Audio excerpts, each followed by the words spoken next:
আমাদের বিশেষ অতিথি সম্মানীয় সোহন চক্র মহোদয়কে চন্দনের ফোঁটা দিয়ে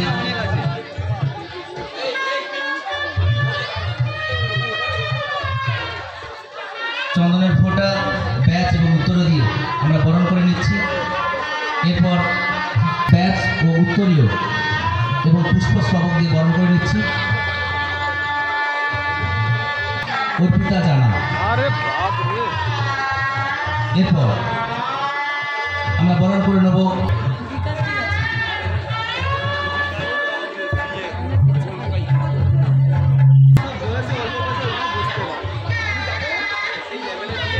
চন্দনের করেছি। প্রচুর মানুষের ঢল নেমেছে, আমরা পায়ে পা মিলিয়ে করেছি এবং প্রচুর মানুষ উৎসাহিত।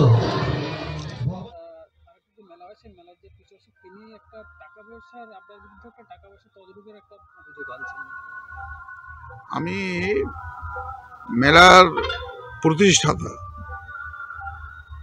আমি ওদেরকে সেক্রেটারি, প্রেসিডেন্ট, অ্যাকাউন্টেন্ট সমস্ত আমার দলের সদস্যদের আমি করে রেখেছিলাম। মানে দল মিন্স মেলা কমিটির। ওরা পয়সা করে কালেকশন করে, ওরা হিসাব নিকাশ রাখে, ওরা খরচ করে। একটা দিনের জন্য ও এক পয়সা আমাকে দেয়নি জমা রাখার জন্য। এবং আমি ওগুলো নিয়ে মাথা গোলাতাম না। আমি দুর্গাপূজাও সৃষ্টি করেছি ভগবানপুর নতুন রাস্তায়, ওদেরকে সেক্রেটারি রেখেছি। এখানেও করেছি ওদের সেক্রেটারি রেখে। আমি যখন ছেড়ে চলে এলাম ওদের এই অপপ্রচারের এতে, আমি ওদের বলেছিলাম চোরের মার বড় করা।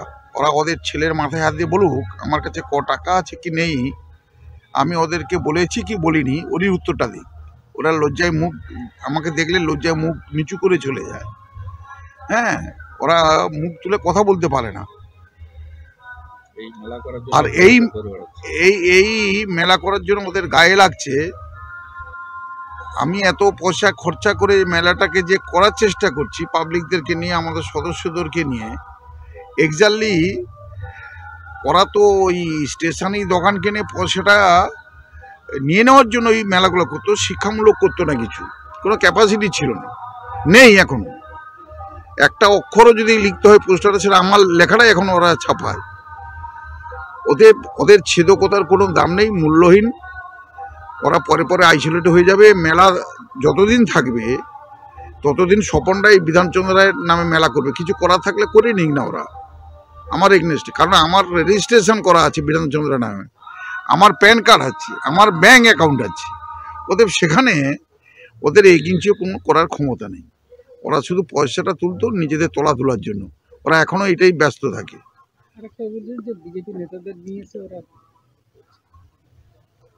ও বন্দুকরা ওরা বলে দিক না, ওদের সভাধিপতি, ওদের মিনিস্টার ক্লেস আমি গ্রহণ করব, আমি তো বিজেপি নেতা। ওরা বন্ধুরা বলুক না এই মেলায় আপনি আমাদের দলের নেতাকে নিন, আমি আগে নেব। আমি সবাইকে বলেছি, পঞ্চায়েত সমিতির সভাপতি থেকে আরম্ভ করে সব নেতৃত্বকে বলেছি। তারা বলেছে দাদা মাফ করবেন, আপনি তো জানেন, আপনি সিনিয়র মোস্ট, আপনি তো জানেন দলের পরিস্থিতি আমাদের কেমন, আপনাকে আমরা শ্রদ্ধা করি, রেসপেক্ট করি, দয়া করে দাদা আপনি আমাদেরকে জড়াবেন না। ওরা বলুক না আমি নিতে আগ্রহ আছি। ওরা কাকে দেবে? ওদের মন্ত্রী দেবে, ওদের জেলা সভাধিপতিকে দেবে, ওদের পঞ্চায়েত সমিতির সভাপতিকে দেবে। আমি ডায়াসে তুলে তাদের সম্বর্ধনা দেবো, ওটুকু ক্ষমতা নেই।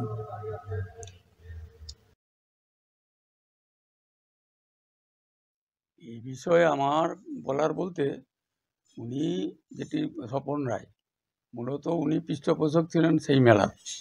আজকে আমাদের সঙ্গে ছিলেন, ওনার সঙ্গে মোটামুটি অন্য কিছু হয়নি, নিজের কাছেই সমস্ত কিছু টাকা পয়সা যা কিছু না উনি ছিল।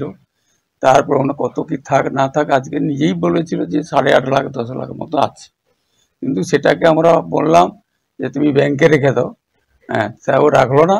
তারপরে দেখলো যে টাকাটাকে শুধু ফাঁকি দেওয়ার জন্য বিজেপিতে গিয়ে নাম লাগাবো, গিয়ে নামটা বেরিয়ে চলে গেলে সেই আমাদের যে বিধানচন্দ্র রায়ের গ্রামীণ কৃষি মেলা আজকে তো নতুন করে না, আজকে 31 বছরে পড়ছে। এবং আজকে আমি তার সেক্রেটারি, 31 বছরই সেক্রেটারি আছি, আমার নামে লাইসেন্স সব কিছু আছে। আজকে সে আমাদেরকে টেক্কা দেওয়ার জন্য আজকে বিজেপির হাত ধরে এইটাকে ডাউন করার জন্য, কিন্তু আমাদেরকে ডাউন করাতে পারবে না। ও নিজেই ডাউন খেয়ে শেষ পর্যন্ত ও আবার ভোটে যেতে বাধ্য হবে। এটাকে মানুষের কাছে কি বার্তা যাচ্ছে? মানুষের কাছে খারাপ বার্তাই যাবে, তার কারণ সে একবার ওই টাকা পয়সা নিয়ে চলে গেছে, দেখা যাচ্ছে এখন বিজেপির নেতা দিয়েকে লেখিয়া যে ভাবছে যে বিরাট একটা করে কিছু পেলাবে, কিন্তু এটা করতে পারবে না, আর সেরকম মেলাও করতে পারবে না, আর জীবনে মানুষ এটাকে কোনোদিন মেনে নিতে পারবে না মনের দিক দিয়ে। আজকে জনগণ ওর প্রতি সমস্ত হয়েছে শ্রদ্ধা হারিয়ে ফেলিয়েছে। আপনার নাম? আমার নাম শ্রী মদন মোহন পাত্র।